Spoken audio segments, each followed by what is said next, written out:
The Palace of Versailles, with all its gilded majesty, still attracts thousands of tourists. People from Germany, Britain, France, and Japan flock to the palace to savor the intimacy of the royals, but also to keenly discover the filth that lies behind the scenes. They've all heard of a stinky Versailles, of members of the court relieving themselves in the corners of stairwells, of a king holding audiences on his throne, a chair with a hole in the seat. Preconception?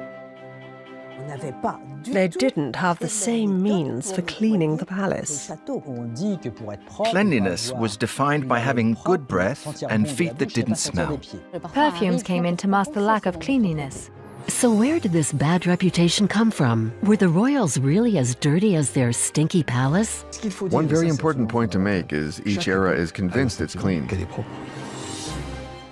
Where is the line between fantasy and truth, between dirty and clean, at the Palace of the Sun King?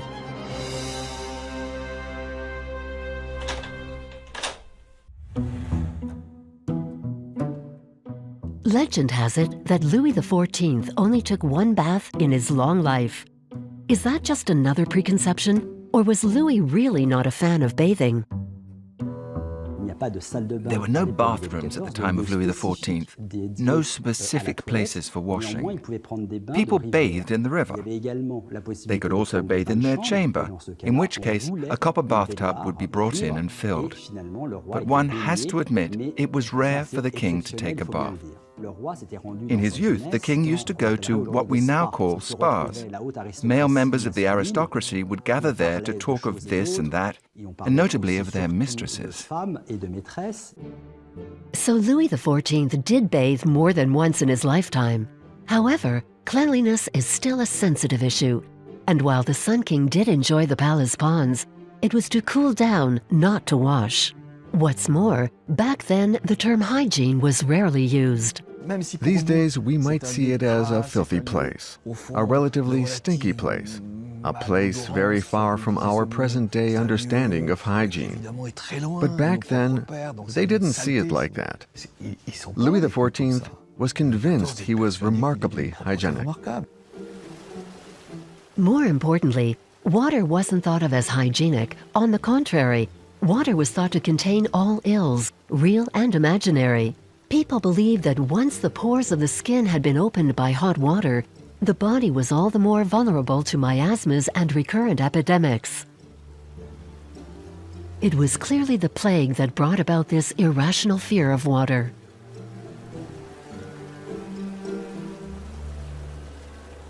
Water wasn't considered dangerous before the spate of plagues. But as the plague was airborne, people feared it might be waterborne too. Why? Because hot water opened the pores, and so bathtubs, which were widespread in the Middle Ages, became sources of anxiety. Louis XIV often met with other people to bathe early in his reign, but he gradually came to believe that water was dangerous.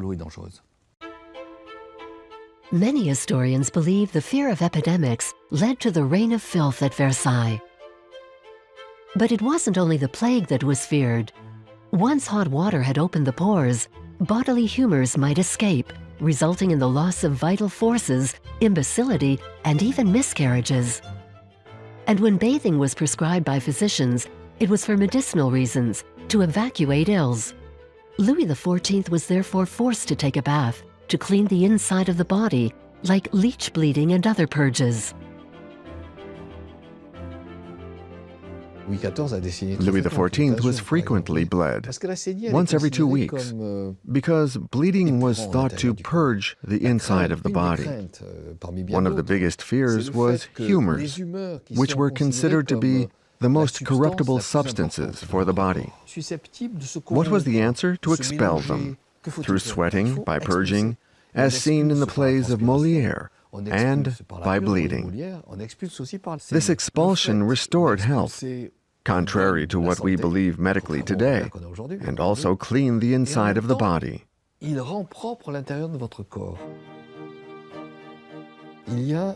Members of the court all sought a fresh and glowing complexion through minor medicinal practices such as enemas, to make their humors as clean as possible.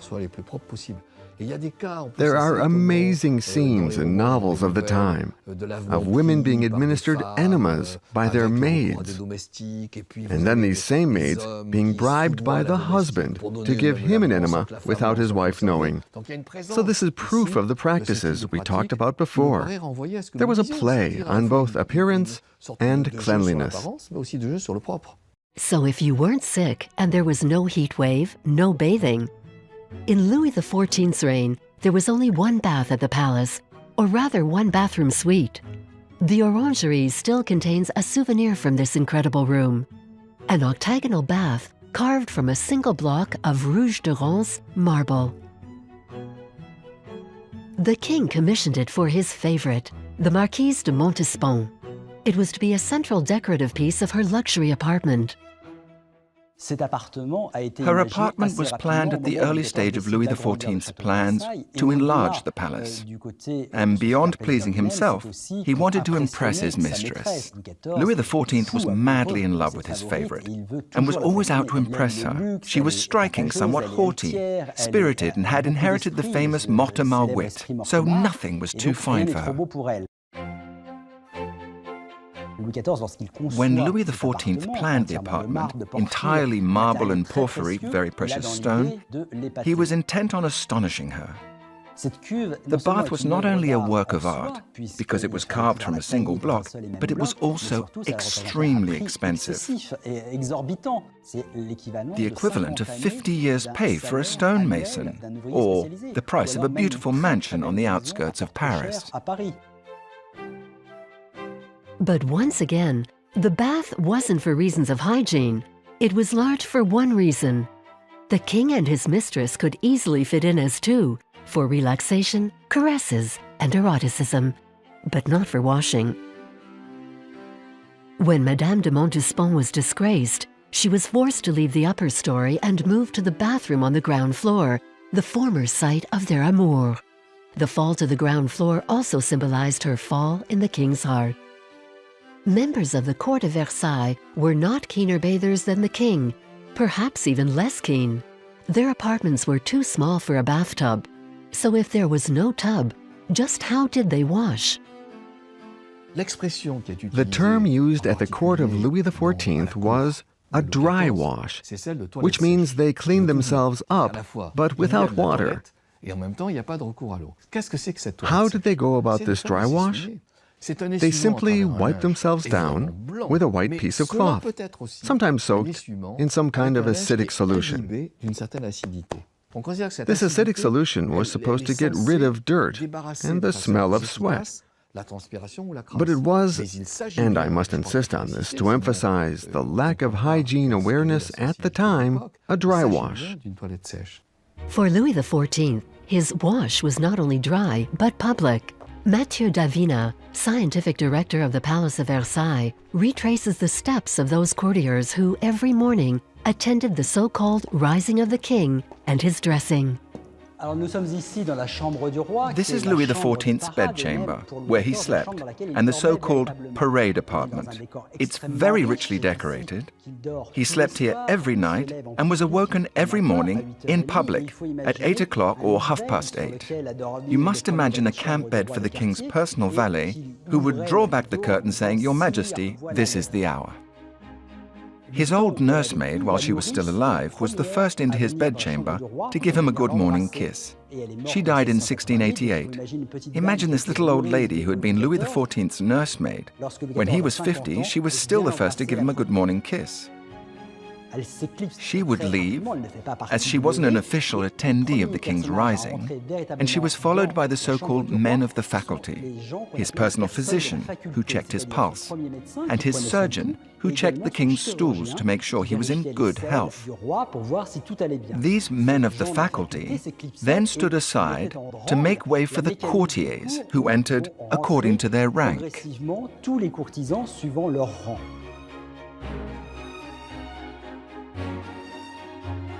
Louis XIV was away. His valet put on his shirt and brought him aqua vitae, wine spirit, to wash his hands. It was 90% proof.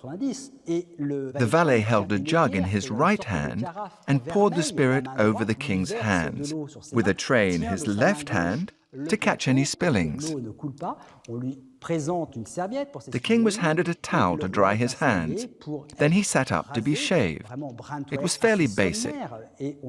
His face was sponged with aqua vitae and then rinsed with fresh water. It was more of a spectacle to see the king rise and to be part of this royal intimacy. It wasn't only the king. All the nobility dry-washed.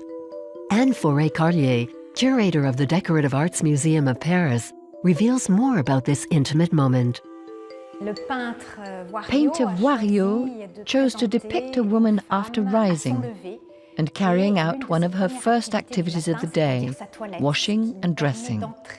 It gives us a glimpse of one of this woman's intimate moments and lets us discover more about her morning ritual.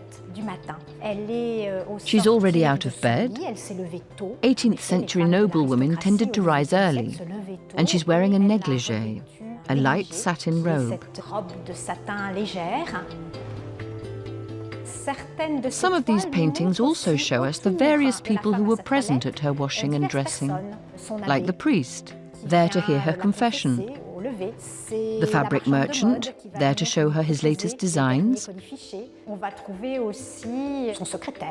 and her secretary, there to take dictations of her first letters of the day, before delivering them to their correspondents.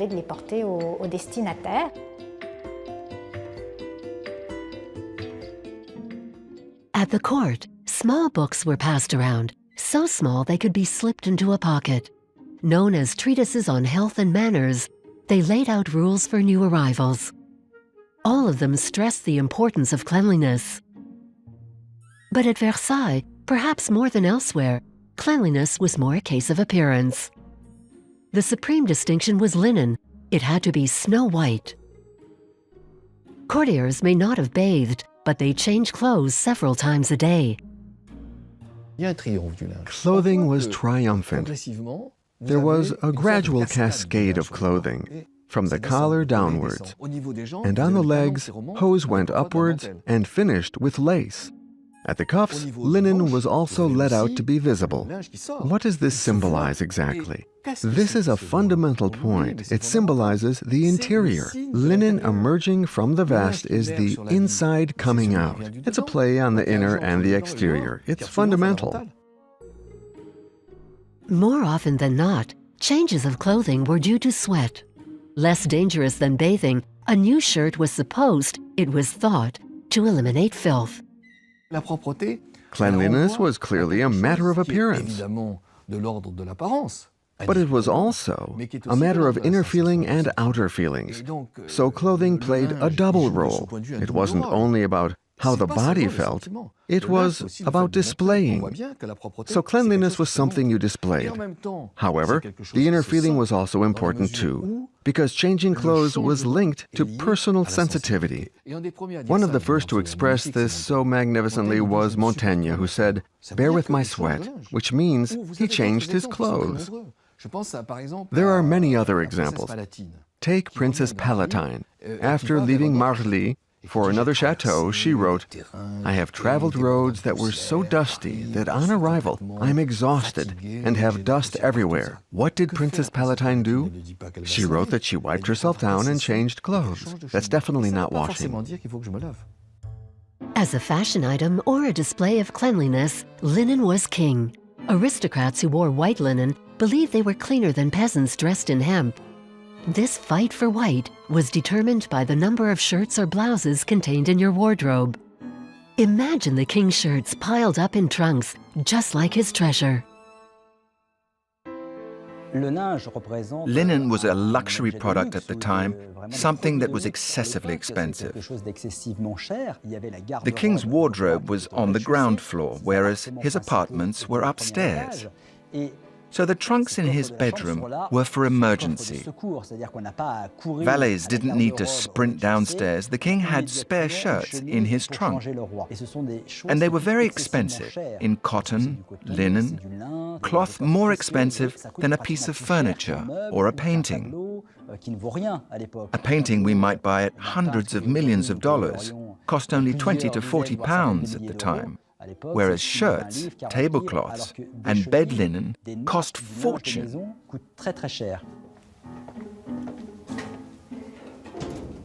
Courtiers' wardrobes contained dozens of shirts.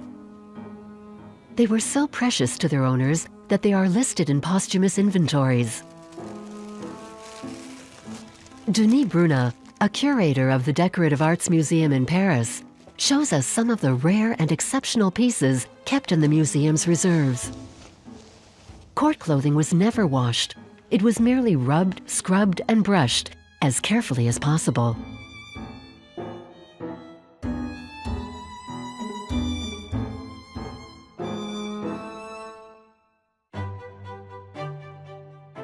Shirts, however, were given to washerwomen to be laundered, along with table and bed linen.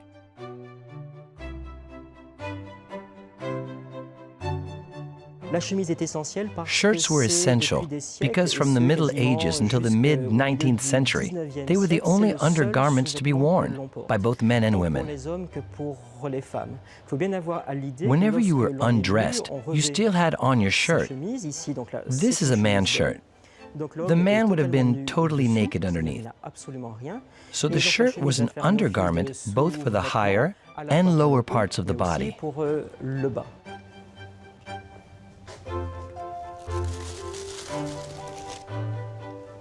The shirt was inseparable from the body.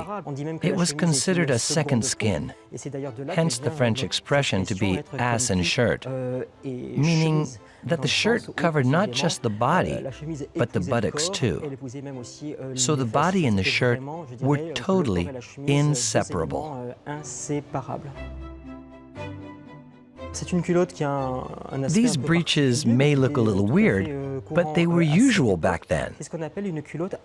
They're called fly breeches because they have a fly at the front with a number of buttons. All kinds of different buttons. And this flap here comes down. And then you unbutton here. And that way, when nature calls, well, you can do what you have to do. The fabric is beautiful and shiny. Imagine these as evening wear when the palace was lit by candlelight. At the royal palace, being clean meant taking care of visible parts of the body. The more intimate parts weren't necessarily looked after, at least not in the 17th century.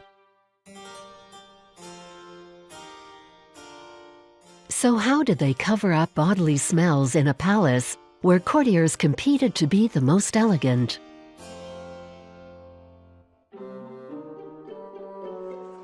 The treatises on health and manners told them how to wipe their noses and suggested lotions and potions to cure bad breath and smelly feet. But it was impossible to cover up all bodily odors. So apothecaries were given the task of concocting sachets of perfumes for cloths, linen, and wigs. These scented sachets were inserted into folds placed under the armpits of doublets or at the hips of dresses, crowning perfume as the king of artifice. One of the main uses of perfume was to cover up smells. Perfume compensated for the lack of cleanliness. The preferred scents of the 17th century were very heady, powerful, and animal, such as civet, musk, and amber, the three most widely used back then.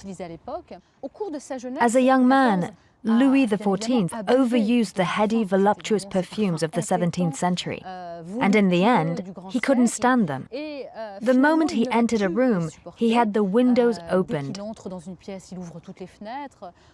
In a carriage, he opened all the windows because he hated the smell of the women traveling with him.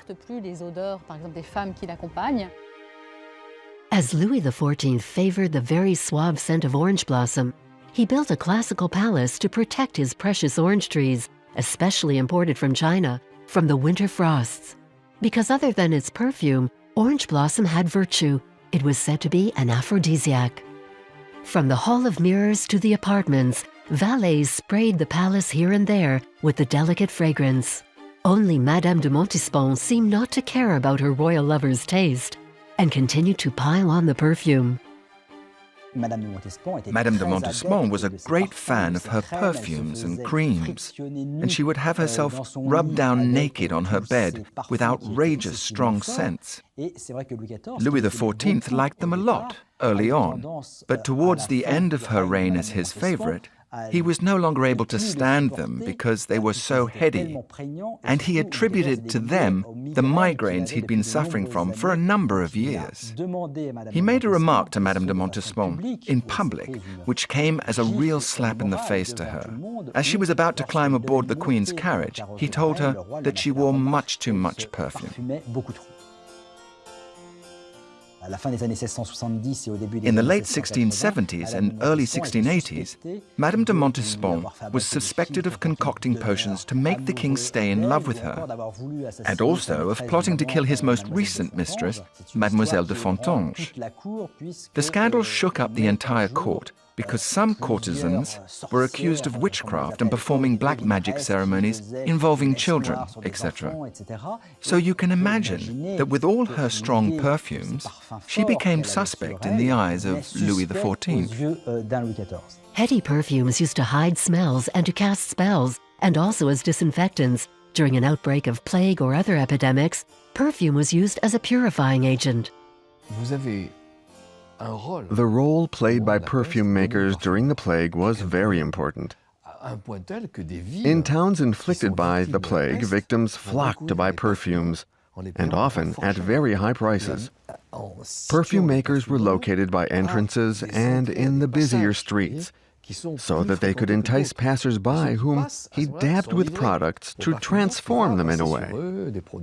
Few people know that today. Then there's another practice which has been forgotten. It is installing in hospitals perfume burners to purify bad air. This made the daily lives of patients more tolerable.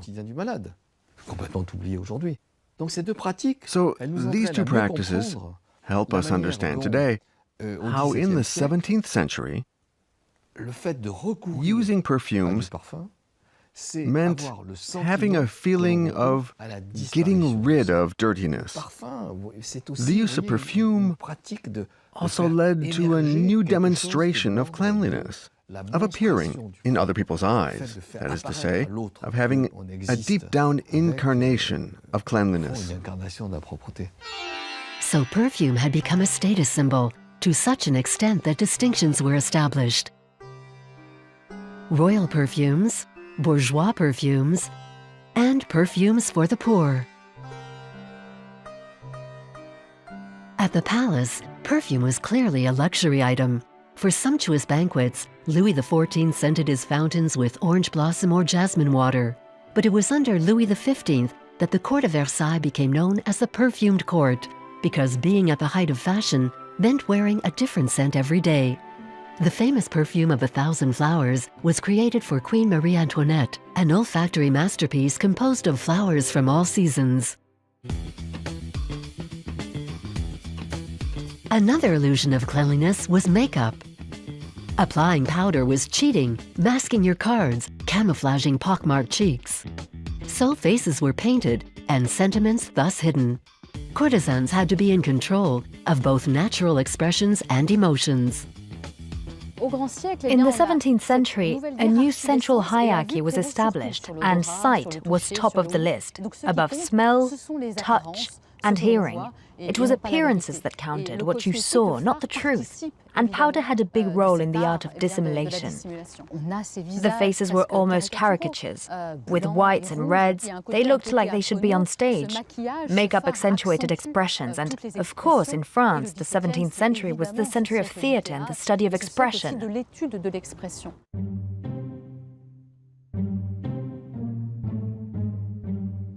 At the time, there was lots of jeering.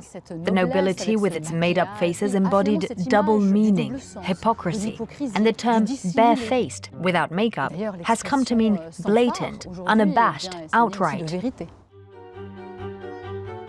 This demand for whiteness masked all complexion, because as for linen, the face had to look immaculate. Plus, white evoked the ideal of virginity, an untainted mankind, before being ejected from Eden.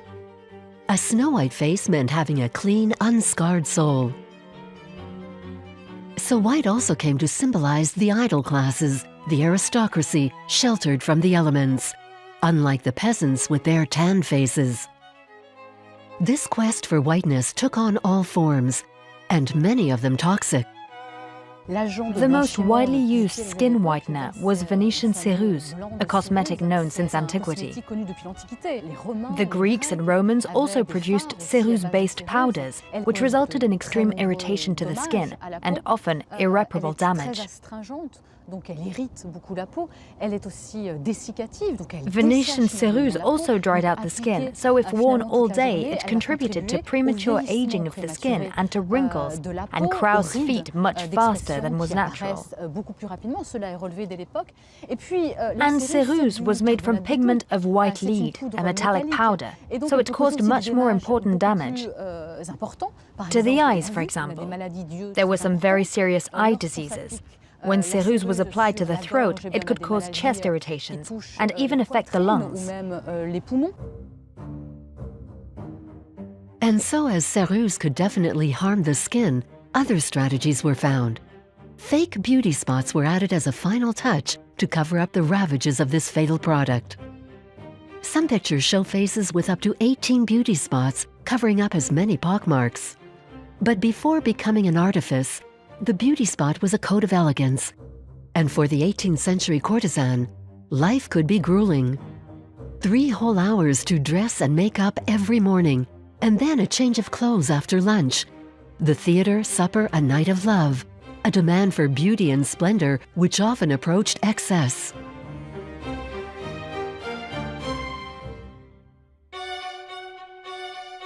So, to be always clean and soigné, a woman's dressing table had all the necessary beauty items. A box for creams, a box for beauty spots, potions, lotions, and perfumes. She even concealed small touch-up items in the folds of her dresses, all more delicate and decorative than the others. Anne Forêt-Carlier shows us some of these objects used at the court from the collection at the Decorative Arts Museum. At the court, makeup wasn't only put on in the morning. Maybe during the day it needed a little touch-up. So for this, women and men had miniature essentials which they carried on their person. We have some very elegant ones, like this box, containing everything you needed to touch up and freshen up.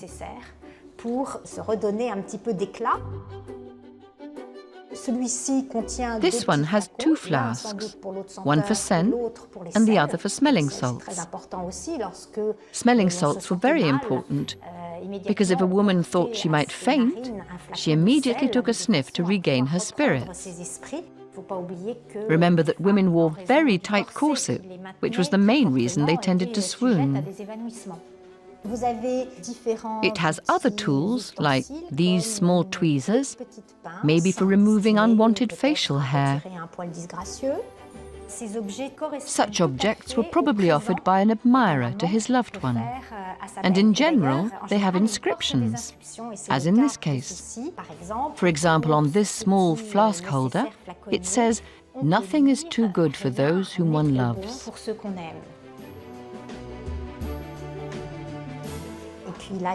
There are also little maxims like, "A sign of my love."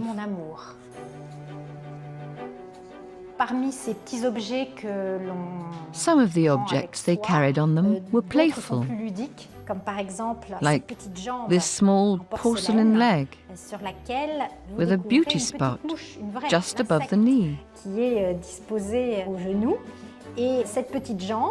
this little leg opens, and inside you could conceal a love letter, or it could contain powder. Once again, this little scent flask, a very elegant bouquet in porcelain. This one has a stopper at the top, where you fill it with a few drops of scent.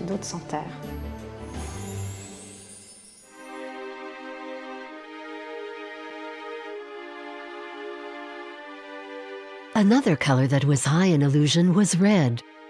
It was used to emphasize the whiteness of the complexion and as a cover-up for the marks of time. One English writer, Lady Montagu, described Versailles as a gathering of newly flayed sheep. Imagine a plastered face with cheeks the color of fire, veins highlighted with blue, and hair like a white fleece. Because this tyranny of white was found everywhere. No heads of hair or wigs went unpowdered. And beyond the fashion aspect, powder also removed grease from the hair. People didn't wash their hair. They powdered it. So it was a kind of dry shampoo. And this was clearly not beneficial for the hair. Wearing a heavy wig every day, filled with dust and infested with parasites, could be very harmful, mainly headaches, fainting, hot flushes and pressure sores. Louis XIV caught a serious illness caused by wearing a wig. In 1696, he had an anthrax attack of his neck. In the King's health report, the physician Fagon described the illness in rather unscientific terms. He said, "It looks very frightening, it resembles dried meat, it's absolutely abominable." Another preoccupation of the palace was breath. Courtesans did their best, but in vain. Most of the mouths at the court were disaster zones, and yet various methods were prescribed. There was a special tooth operator for Louis XIV.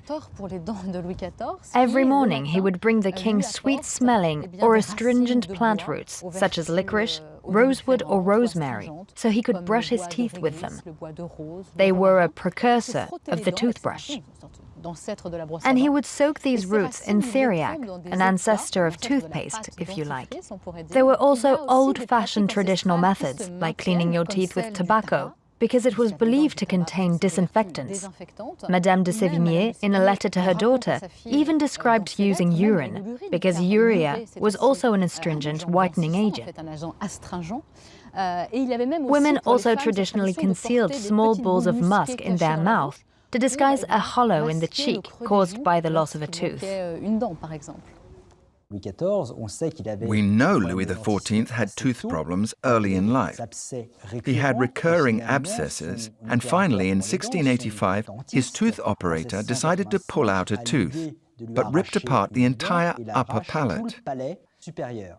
This meant that from then on, the king had a cavity between his nose and his mouth, and it was constantly filled with pus. So the king had foul-smelling breath. In 1685, the king wasn't 50 yet, and he had practically no teeth. It was a highly topical subject at court, because the king could no longer eat normally. He basically ate only soups and purées, things that didn't require chewing. At the midpoint of Louis XIV's reign, medicine had barely evolved for 2,000 years. While oral and bodily hygiene seemed far removed from today's customs, and with water practically absent, what about drinking water? Was water deemed drinkable? At Versailles, like everywhere else in the kingdom, people judged the quality of water only by smell and color. Before the founding of the town of Versailles by Louis XIV in 1671, the only water transported into Versailles was exclusively for the gardens and fountains. At Versailles, water represented 50 years of extensive work, of drainage and surveying, etc., because Versailles was paradoxically built on marshland, without any streams of rivers. The water brought in for the canals, ponds and fountains wasn't fit for drinking. There was a different circuit built to bring in what we call today drinking water. Once the work was finished, the king and his court could enjoy water fit for drinking at the table. And yet, water was difficult to access, so cunning was needed to obtain it. The counts of Artois and of Provence finally managed to obtain water rights for their horse troughs. As for the people, they had to make do with the town's hand pumps. But cleanliness was not only a matter of access to water. Public latrines had toilet chairs with holes in the seat, and so lacked privacy and stank. And God forbid, if you were down below when bedpan slops were thrown out of the window during the night. Was Versailles really so lacking on commodities? In the 17th century, Louis XIV still held audiences on what we now euphemistically call the throne. He saw nothing indecent in it. On the contrary, it was a great honor. The king also had concealed rooms built for calls of nature close to his study and dressing room. A clothes closet and water closet at the same time. In 17th century dictionaries, under closet, going to one's closet meant going to empty one's bowels. Here we have wonderful illustrations of what existed at the time for hygiene. Here's a superb toilet chair or closed stool from the reign of Louis XV. You lift the lid to reveal a porcelain pot, and the seat is covered in carpet to provide more comfort. And it had to be emptied once the king had relieved himself. There's one anecdote that tells the tale of a white Angora cat which one day curled up for a snooze in the pot. Louis XVI didn't see it, and when he sat down, the cat gave the king's buttocks some nasty scratches. Louis XVI leaped off, pulling up his hose and breeches, and ran out, leaving the cat rather angry at being disturbed at nap time.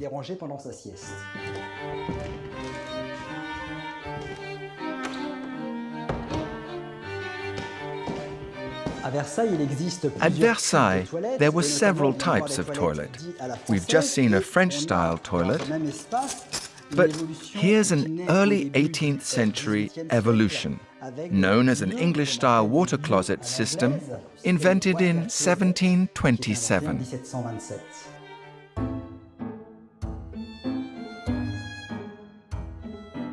In the 18th century, Marie Antoinette continued to use closed stools. There was no toilet paper back then. Cotton and embroidered linen was used at court. The courtesans continued to use closed stools.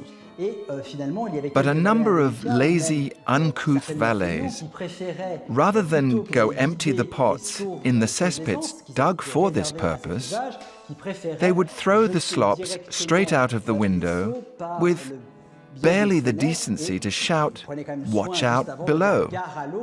We're sure there must have been some accidents, as we have copies of the rule officially banning the practice at court.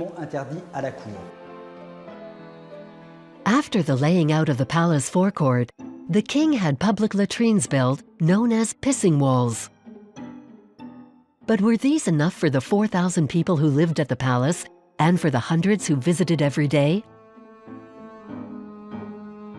The palace was open to the public, so lots of people were moving around it. The courtesans were never caught short, as they could relieve themselves in the corridors inside. But one-day visitors had to wait until they could find a place. There were a few public latrines which existed under Louis XIII in the early 17th century, but basically Versailles stank of pee and sometimes more. People urinated where they could. Take the famous story of a prince peeing over the balustrade in the royal chapel, or a courtier relieving himself on a tapestry in full view. However, the more discreet stepped behind a door or into the corner under the stairs. It was obviously easier for men than for women. Women didn't wear underwear. So there were portable closed stools which made the rounds of the palace, and women could squat down with their dresses covering the pot. Women brought a small chamber pot to chapel. It was discreet because they could place it under their dresses. But sometimes you could hear the sound of urinating. These pots became known as bordelus, after the Jesuit preacher Louis Bordelus, whose sermons were painfully long for these ladies.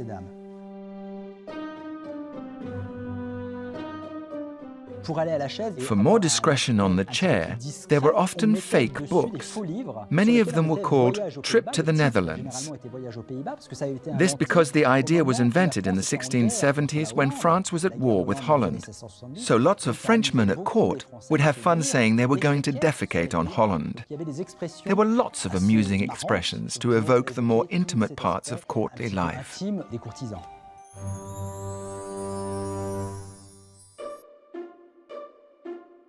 An army of servants was employed to clean the palace. But despite their number, they were powerless against another army which marched between the basements and the attics. Rats, the scourge of towns and palaces alike. And in addition to vermin, there was also the problem of the cesspits, which overflowed and spread disease. Although the cesspits were cobbled and watertight to avoid polluting the groundwater, they weren't emptied regularly. The cesspits beneath the Palace of Versailles were cleaned out each season. There are accounts of pestilent stenches when a big cleanup was required. The Queen made several complaints about the stench that rose up from the interior courtyards whenever she opened her windows. All of the small apartments overlooked the inner courtyard, and you can imagine what was going on along the walls down below. What's more, Marie Antoinette often complained that her linen smelled muddy because it had been washed not in fresh running water, but in more or less polluted pools. But there was even worse. On the death of Louis XIV, the whole palace was deserted. In the town of Versailles, the inhabitants hooked up their cesspits to the aqueducts, which emptied into the pond at Clagny, where the locals drew water and fished. The insalubrities of the town of Versailles therefore caused a series of epidemics and deaths.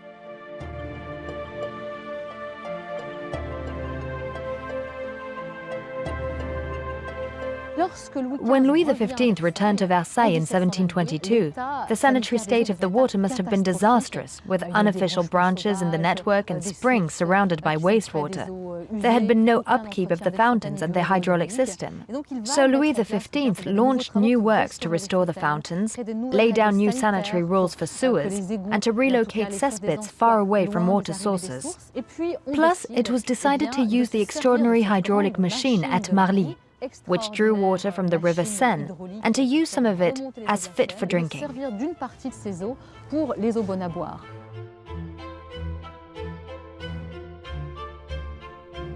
A lake was built, the Bassin de Picardie, and it was gradually filled with water fit for drinking, which they started to filter. Other sanitary measures were taken. The garbage which had piled up in the streets and stagnant wastewater were cleared. The pond at Clagny was drained, the cemetery moved outside of the town, and new sewers were built.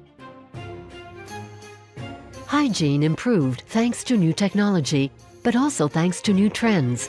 While Louis XIV had a bathtub brought into his chamber for medical reasons, Louis XV had 7 bathrooms installed in his private apartments during successive periods of renovation work. Louis XVI, however, only used one of them. With this new desire for intimacy, the king would have a single room known as the cabinet des bains, entirely dedicated to bathing. So the bathtub was no longer carried in the center of the room, but permanently installed in a specific place. That also meant the absence of servants and thus more intimacy, because when Louis XV took a bath, he was pretty much all alone, because there was now running water.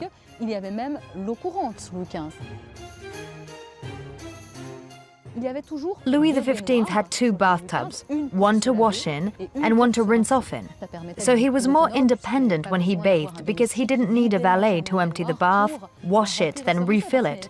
There was no rubber back then, so there was no shower hose. And the only way to rinse off was in another bath of clean water. Water was evacuated into the courtyard, underneath which was a reservoir. So it was a very ecological solution, because the collected water could be used for laundry or for the gardens. There are a number of stories told by the royal daughters, who were in the courtyard and soaked by their father's bathwater as it was released into the yard.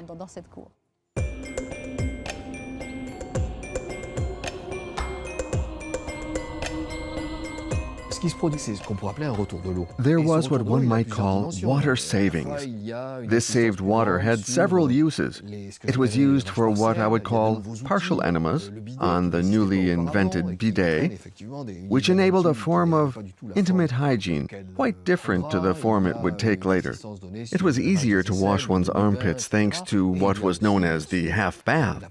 Plus, there were also more bathtubs in various categories, which were much sought after. Diderot's encyclopedia, published between 1751 and 1772, includes an entry on bathtubs which could be purchased. This didn't concern the entire population, but it no longer concerned the aristocracy alone.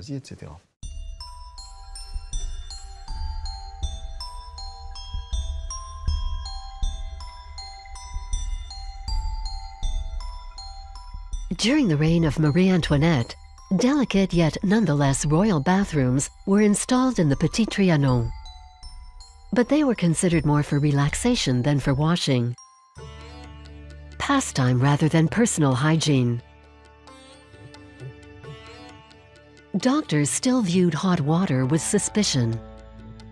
They prescribed purges before bathing and compulsory rest afterwards. That's why there was a bed in the bathroom, which you can still see at Versailles today. The Queen didn't bath naked, but in a long white flannelette shirt. And when she stepped out of the bath, there were two ladies in waiting to hand her a kind of large wrap, so no one could see the Queen with her wet shirt clinging to her body, tantamount to seeing her naked. Consequently, this allowed to avoid prying eyes. This is what we've learned from an account by her chambermaid, Madame Campan. But someone had to help her out of her shirt. It wasn't something she'd have done alone. And for the royal children, there was no escaping the first bath. An infant needed to be bathed in warm water, not only to be washed, but also to keep the child soft and flexible, spongy even.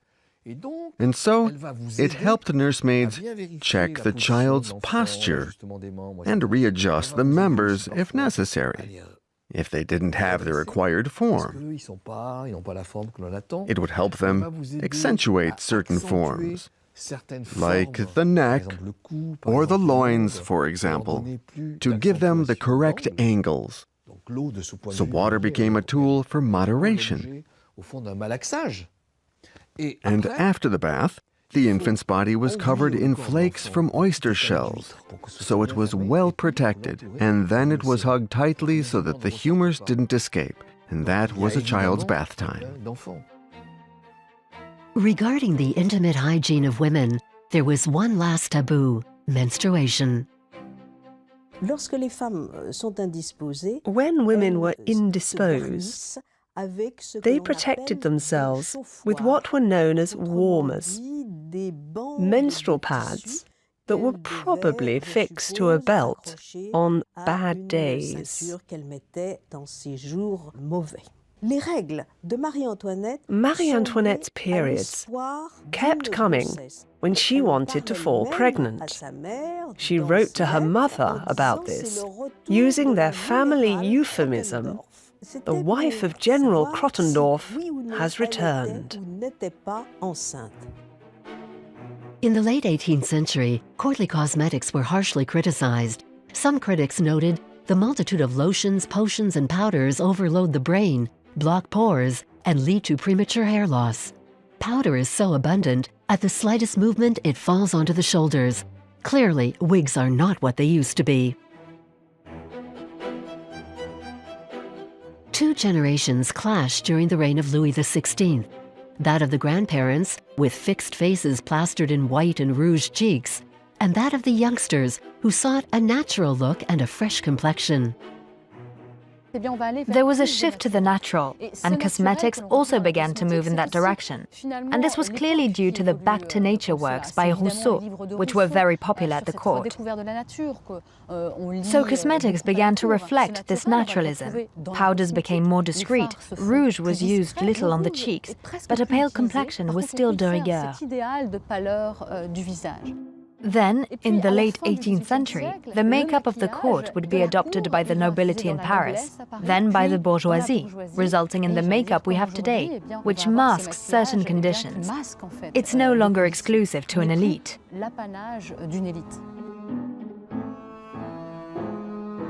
The very meaning of cleanliness had changed.